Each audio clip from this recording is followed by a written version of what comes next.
नमस्कार दोस्तों, स्वागत है आपका। आज जस्टिस यशवंत वर्मा जले हुए नोट केस 2025 के बारे में पूरी विस्तार पूर्वक एक एक घटनाओं को एक कहानी के माध्यम से जानेंगे और समझेंगे। इसे हम सामान्य भाषा में देखें तो दिल्ली हाई कोर्ट के न्यायाधीश यशवंत वर्मा के सरकारी आवास पर आग लगी। आग को बुझाने के लिए दमकल कर्मियों को बुलाया गया।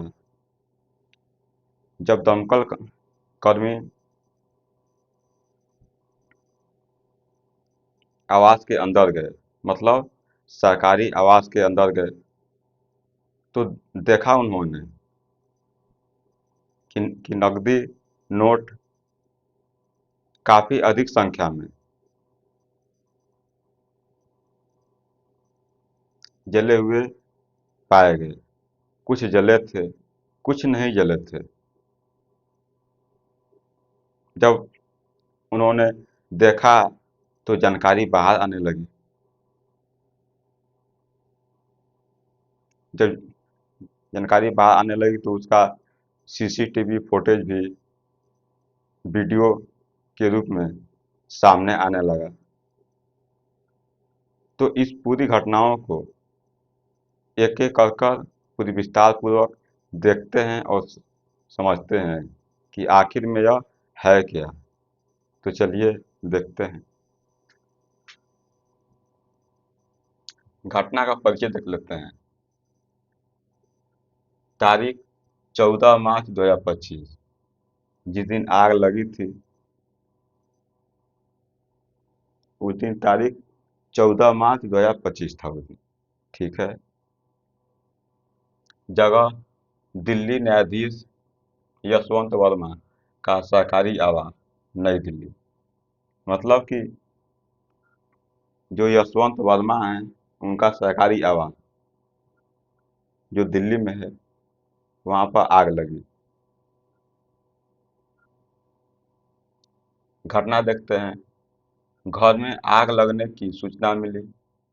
जब घर में आग लगने की सूचना मिली, तुरंत दमकल विभाग पहुंचा और आग पर काबू पाया।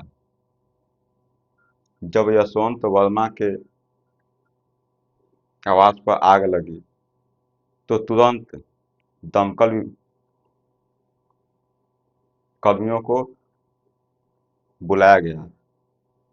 जब बुलाया गया तो आग पर काबू पाया गया। लेकिन एक घटना घटी। क्या घटी, देखते हैं। देखें, शुरुआती जांच।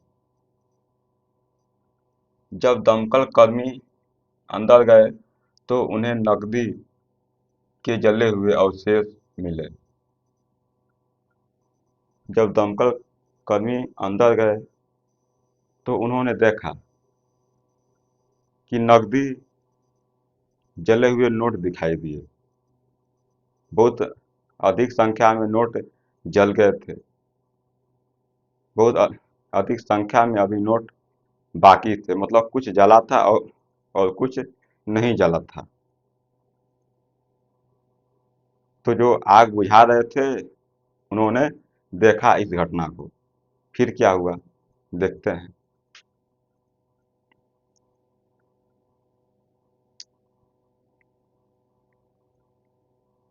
यहाँ बताया गया कि वहाँ कई लाखों की जली हुई मुद्रा थी।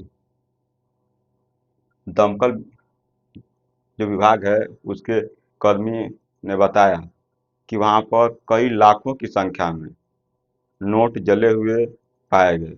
कुछ जले थे, कुछ नहीं जले थे। तो उन्होंने ऐसी जानकारी बाहर बताई। और भी देखते हैं। कुछ नोट पूरी तरह जल चुके थे, कुछ आधे जले थे। कुछ नोट थे जो पूरी तरह से जल चुके थे, लेकिन कुछ नोट थे जो कि आधे जले हुए थे। जब आधे जले हुए थे तो उनको देखकर पता चला कि नोट काफ़ी अधिक संख्या में थे। यहाँ पर और भी देखते हैं। बाद में तस्वीरें और वीडियो सोशल मीडिया पर वायरल हो गए। कुछ ही समय के बाद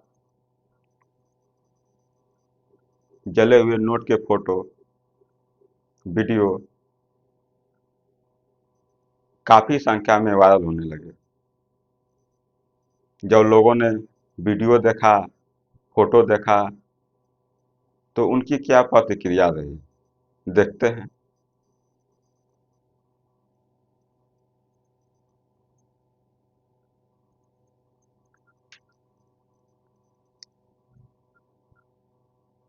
देखिए, वीडियो में दिख रहा था कि नोटों की गड्डियां जली हुई हालत में फर्श पर बिखरी हुई पड़ी थी।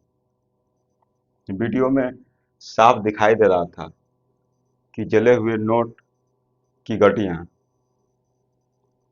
फर्श पर बिखरी हुई पड़ी थी। कुछ जले हुए दिखाई दे रहे थे, कुछ जले नहीं थे, वह दिखाई दे रहे थे। और भी देखते हैं। देखें, नकदी की मात्रा और सवाल। जब लोगों ने पैसा को देखा तो उनके मन में सवाल पैदा हुआ कि यह पैसा वहां कर क्या रहा था। इतनी अधिक संख्या में नोट एक जस्टिस यशवंत वर्मा के घर ही क्यों मिले। यह पैसा वहां पहुंचा कैसे। बहुत सारे सवाल लोगों के मन में आने लगे। देखते हैं। देखें, नकदी की सटीक राशि का आधिकारिक खुलासा नहीं हुआ। पैसा कितना था वहां पर, जो नकदी नोट है उनकी संख्या कितनी थी, इसका अभी खुलासा नहीं हुआ कि नोट वहां पर कितना था वहां पर, कि कितना जला और कितना बचा वहां पर। इसका कोई आधिकारिक खुलासा नहीं हुआ। और भी देखते हैं। परंतु सूत्रों के अनुसार यह रकम कई करोड़ों तक हो सकती है। लोगों ने यह अंदाजा लगाया कि जो यह नोट है यह कई करोड़ों की संख्या में हो सकता है, क्योंकि नोटों की काफ़ी अधिक संख्या देखी गई, जिससे यह अंदाज़ा लगाया गया कि नोट कई करोड़ की संख्या में थे वहाँ पर। लेकिन जब नोट जले हुए पाए गए तो कैसे पता चल सकता है कि यह कितनी पैसा था वहाँ पर, कितना वहाँ पर नगद नोट थे वहाँ पर, क्योंकि वह आधे जले हुए हालत में मिले वहाँ पर, जिससे कि सटीक जानकारी न मिल नहीं पाई कि वहाँ पर पैसा वास्तव में था कितना। और भी देखते हैं। देखें, इससे यह सवाल उठा कि इतनी बड़ी मात्रा में नगद एक न्यायाधीश के घर क्यों थी। सबके मन में एक सवाल उठा कि इतनी बड़ी संख्या में नकदी नोट एक न्यायाधीश के घर क्यों थी, किसने वहां पर दिया था। क्या कोई केस को जीतने के लिए किसी ने उनको पैसा दिया। तरह तरह के मन में लोगों के सवाल आने लगे, और आना यह स्वाभाविक है। कोई भी अगर पैसा देखता है तो वो आंकड़ा लगाता है, वो अंदाजा लगाता है कि यह पैसा इतनी संख्या में वहां पर पहुंचा तो पहुंचा कैसे। देखते हैं। और भी जांच जांच एजेंसियां की कार्रवाई, जांच जो जो भी एजेंसियां हैं उसकी कार्रवाई क्या हुई वहाँ पर देखते हैं। दिल्ली पुलिस ने प्रारंभिक रिपोर्ट दर्ज की। जो दिल्ली पुलिस है वह मौके पर पहुंची वहाँ पर और उन्होंने रिपोर्ट दर्ज की। फिर क्या हुआ? देखिए, बाद में मामला सीबीआई और ईडी तक पहुंचने की संभावना जताई गई। सबको लगने लगा कि अब इस मामले की जांच सीबीआई और ईडी करेगा। लेकिन क्या सीबीआई ईडी ने उसकी जांच की या नहीं, उसको भी हम लोग देखते हैं। जांच का उद्देश्य यह था, मतलब कि जांच का उद्देश्य क्या हो सकता है? आप जांच करा रहे हैं उसकी, तो क्यों करा रहे हैं? कोई तो उद्देश्य होगा आपके। देखते हैं क्या उद्देश्य था। पहली बात आती है, नकदी कहाँ से आई? वहाँ पर नोट कहाँ से आया? किसने पहुँचाया? क्यों पहुँचाया? क्या उसकी मंशा थी? दूसरी बात आती है, यहाँ पर दूसरा प्रश्न सामने आता है, क्या यह भ्रष्टाचार से जुड़ी रकम थी? जो पैसा वहाँ पर दिख रहा है, जो नकदी नोट वहाँ पर दिख रहे हैं, क्या यह भ्रष्टाचार की तरफ संकेत कर रहे हैं? क्या कोई अपनी केस को जितवाने के लिए कोई पैसा दिया हो? क्योंकि आप एक खुद एक न्यायाधीश हैं। आप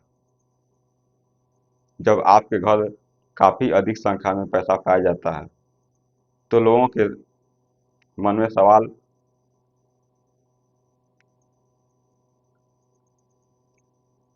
हमेशा आता ही रहेगा कि वहाँ पर पैसा कैसे आया, किसने पैसा दिया? कोई केस जीतने के लिए भी आपको पैसा दे सकता है, ऐसा लोगों के मन में सवाल आने लगा। अगर कोई पैसा केस जीतने के लिए दिया है आपको, तो वह कहीं ना कहीं भ्रष्टाचार का मामला है वो। और भी देखते हैं, आग लगना दुर्घटना थी या सबूत मिटाने की कोशिश? बात यह भी आती है सामने कि जो आग लगी, यह घटना वास्तव में घटना थी या फिर सबूत मिटाने के लिए यह जलाया गया था? यह भी संदेह पैदा करता है। और भी देखते हैं, सुप्रीम कोर्ट और सरकार की प्रतिक्रिया।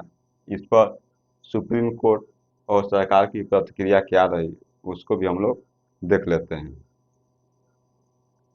घटना सामने आने के बाद सुप्रीम कोर्ट के अंदर चिंता जताई गई।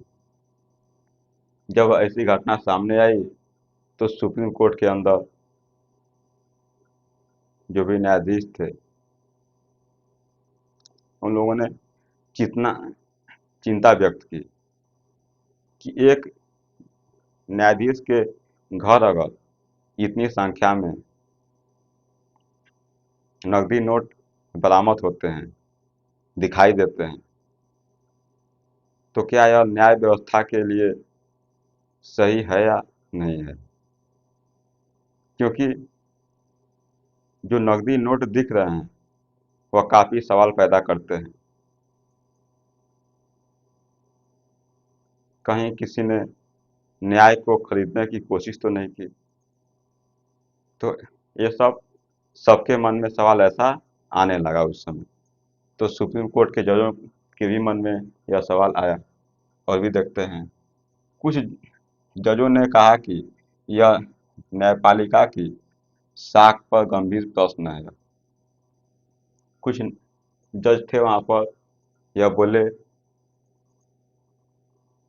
कि यह न्यायपालिका के साख पर प्रश्न है। साख का मतलब होता है कि विश्वास होता है, मतलब कि विश्वास पर यह प्रश्न है कि जो लोग न्याय पर जितना विश्वास करते हैं उन पर यह प्रश्न है। कि क्या न्याय अब बिकने लगा है। न्याय को पैसे के माध्यम से खरीदा जा सकता है। जब अगर पैसे के माध्यम से न्याय को खरीदा और बेचा जा सकता है, तो क्या जो भी आम आदमी है वह विश्वास कैसे रखे कि हमको वहाँ पर न्याय मिलेगा ही मिलेगा। शक का दायरा यहाँ भी खड़ा होता है। अगर कोई पैसे के माध्यम से न्याय को खरीद रहा है तो आम आदमी का क्या होगा। और भी देखते हैं, कानून मंत्रालय ने प्रारंभिक रिपोर्ट मांगी। जो कानून मंत्रालय है वह प्रारंभिक रिपोर्ट मांगी। क्या मांगी देखते हैं उसको भी।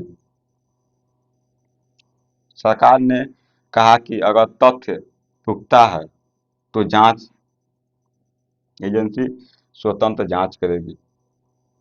सरकार ने कहा उस समय कि अगर यह तथ्य जो भी है वह अगर इसमें मजबूती है, अगर यह पुख्ता है, तो जांच एजेंसी स्वतंत्र है जांच करने के लिए।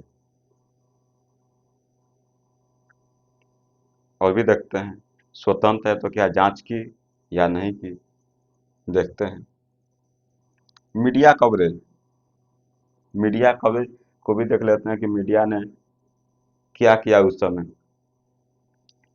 टीवी चैनलों और सोशल मीडिया पर यह खबर तेजी से फैली। जैसे ही यह जानकारी बाहर आई तो टीवी चैनलों पर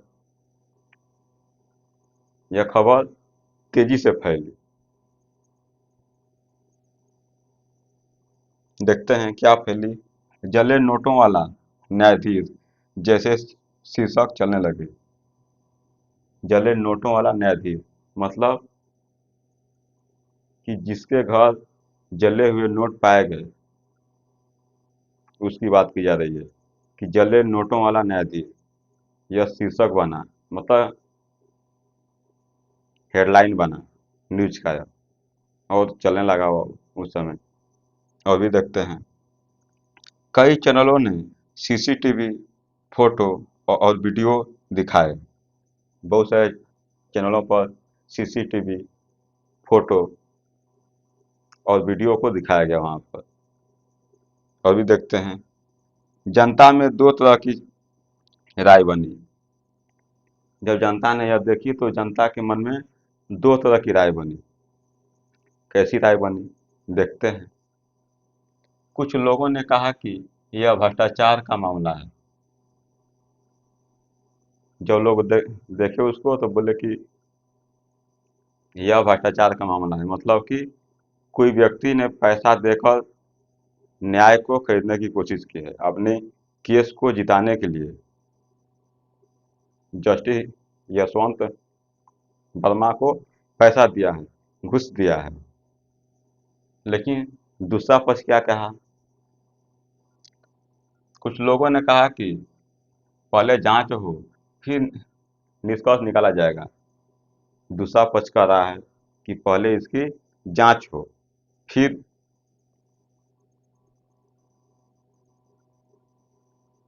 निष्कर्ष निकाला जाएगा कि वास्तव में यह भ्रष्टाचार है या नहीं है। तो दो पक्ष हो गए।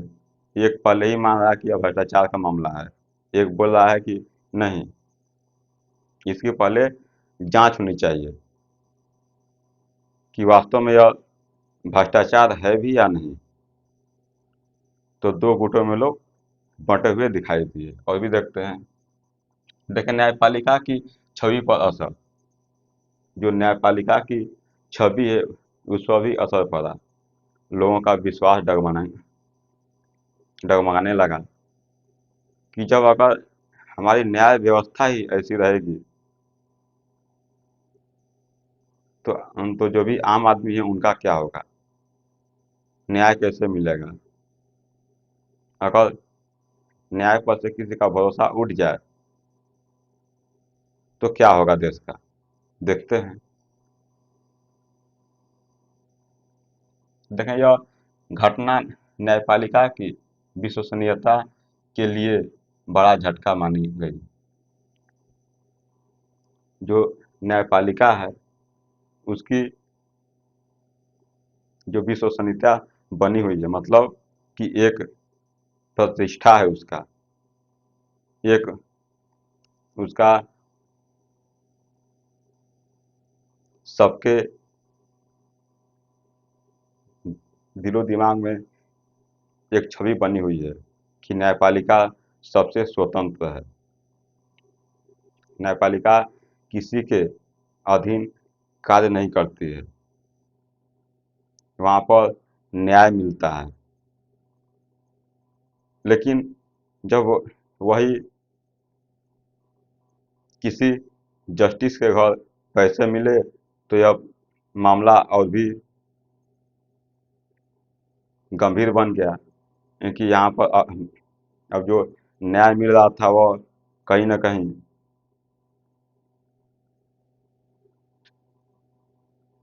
जो बड़े बड़े लोग हैं, जो पैसे वाले हैं, कहीं ना कहीं न्याय व्यवस्था को और खरीदने की कोशिश कर रहे हैं और जो भी न्यायाधीश हैं उनके चंगुल में फंसते हुए जा रहे हैं।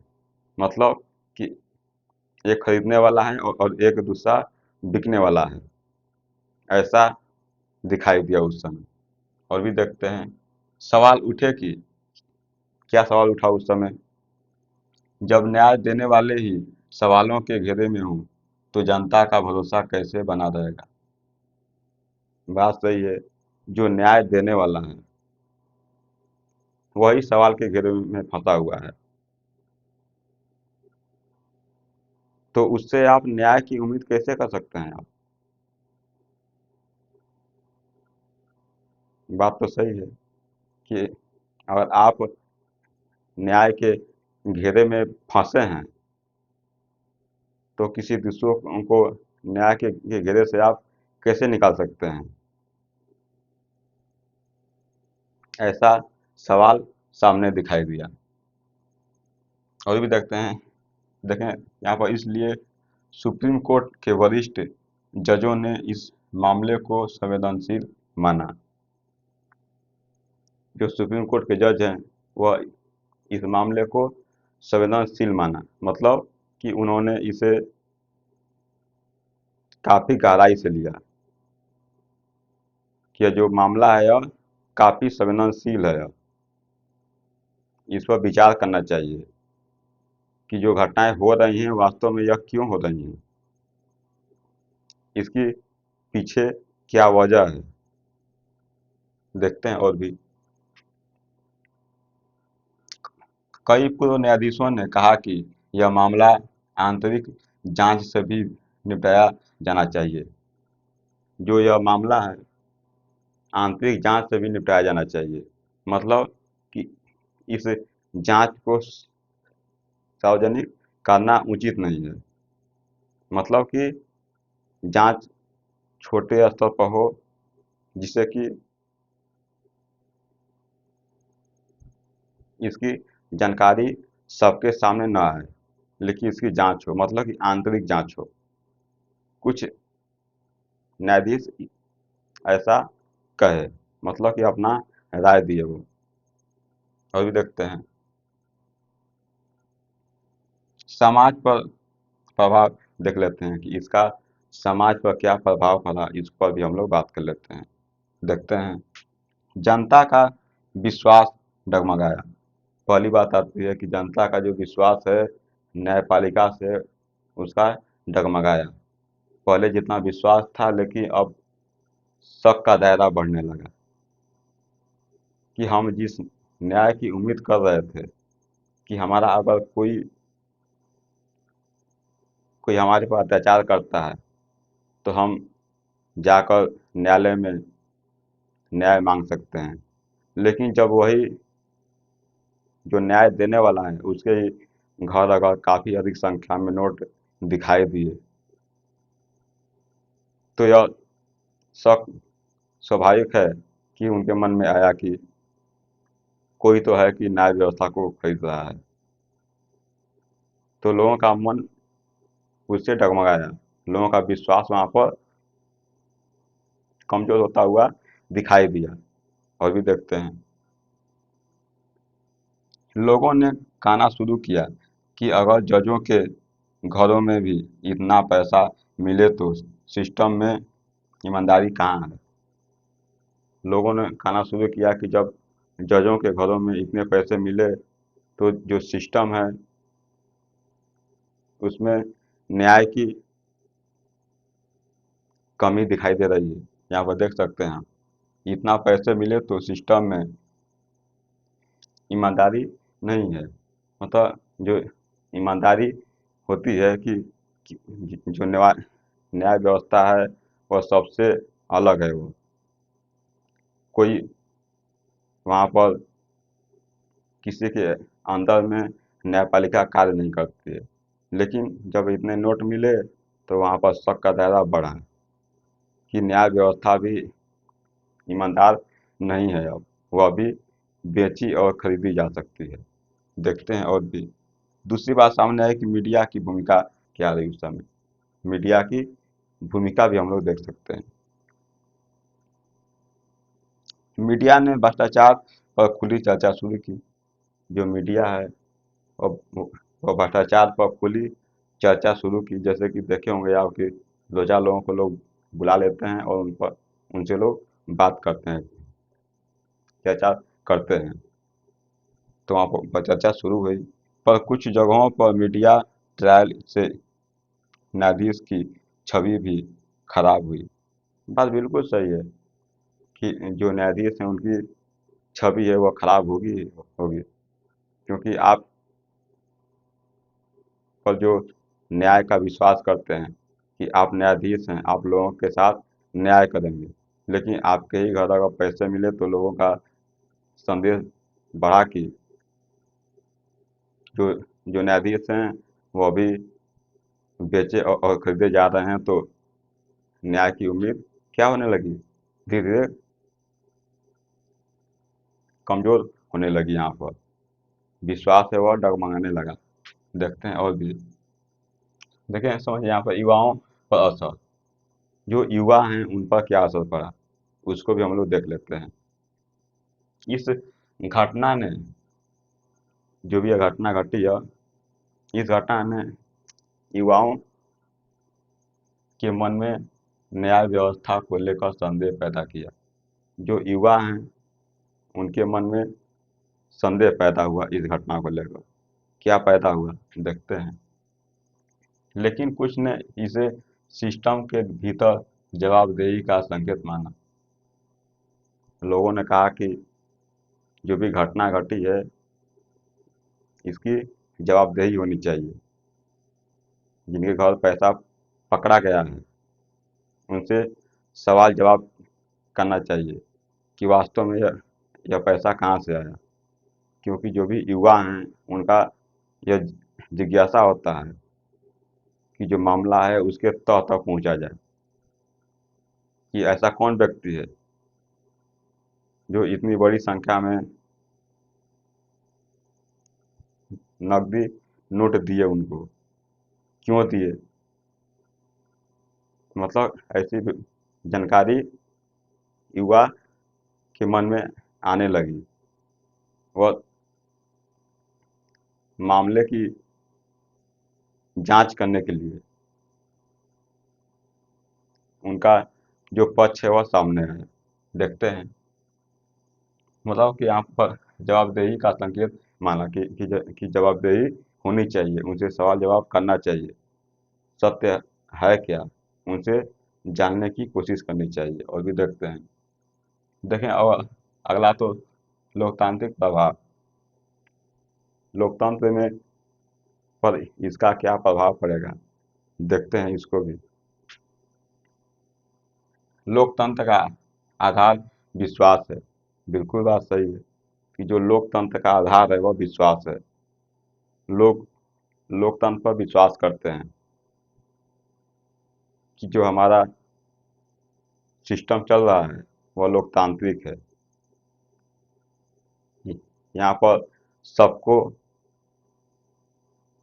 समान अधिकार है कि अपनी बातों को रख सके, अपनी सवालों को जो भी न्यायाधीश हैं या फिर कोई भी हो, उनसे जनता सवाल पूछ सकती है। तो क्या है, यह विश्वास है, यह आधार ही विश्वास है इसका। लोकतंत्र का आधार विश्वास है। देखते हैं, इस केस ने दिखाया कि अब जनता हर संस्थान से पारदर्शिता की उम्मीद करती है। यह दिखाया कि जनता हर संस्थान से पारदर्शिता की उम्मीद करती है, कि मतलब कि जो भी घटनाएं घट रही हैं उसकी पूरी तरह से जानकारी मिलनी चाहिए, क्या सही है क्या गलत है। जो घटना घटी तो घटना क्यों घटी, घटना के पीछे क्या क्या जो भी राज हैं वह सामने आने चाहिए। और भी देखते हैं, मतलब कि साफ जो भी मामला है यह साफ साफ दिखाई देना चाहिए, मामले के तह तक जाना चाहिए। और भी देखते हैं, सकारात्मक पहलू देख लेते हैं। सकारात्मक पहलू क्या थे, देखते हैं। इस केस ने दिखाया कि भारत व्यवस्था में कोई भी कानून से ऊपर नहीं है। यह केस दिखाया यहाँ पर कि कोई भी, यहाँ पर देख सकते हैं, इस केस ने दिखाया कि भारत व्यवस्था में कोई भी कानून से ऊपर नहीं है। बिल्कुल बात सही है कि भारत की जो व्यवस्था चल रही है उसमें कोई भी कानून से ऊपर नहीं है। मतलब कानून के अंदर ही सब हैं, कानून सब पर एक समान रूप से लागू होता है सब पर। और भी देखते हैं, सुप्रीम कोर्ट ने भी इस बात पर बल दिया कि, क्या बल दिया, देखते हैं। न्यायिक पद पर बैठे व्यक्ति से सर्वोच्च नैतिकता की अपेक्षा होती है। बात बिल्कुल सही है। जो न्यायिक पद पर जो व्यक्ति बैठा है उससे सबकी उम्मीद होती है कि जो व्यक्ति है वह नैतिकता उसमें होनी चाहिए, क्योंकि आप एक न्याय कर रहे हैं। आपको किसी किसी भी तरह किसी के पक्ष में झुका नहीं होना चाहिए, आपको एक नैतिक होना चाहिए।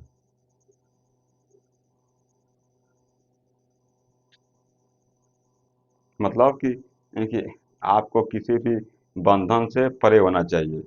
किसी भी बंधन में आप अगर बंधे हैं तो आप एक नैतिक नहीं हैं, क्योंकि यह विश्वास का मामला है।